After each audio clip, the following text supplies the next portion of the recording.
And this lovely book by Darlington Kindersley about the stars and planets is new, never been used.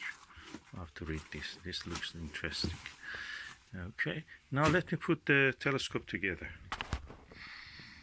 Okay, that's the way the telescope looks when it is installed. I must say it looks practically like one of any of these single fork telescopes like Celestron and Meade or anything.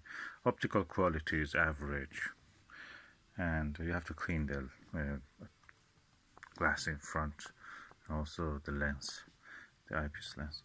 The mount is good. I like the mount. I wish that it was possible to actually attach it to another telescope, also use it for all those ones.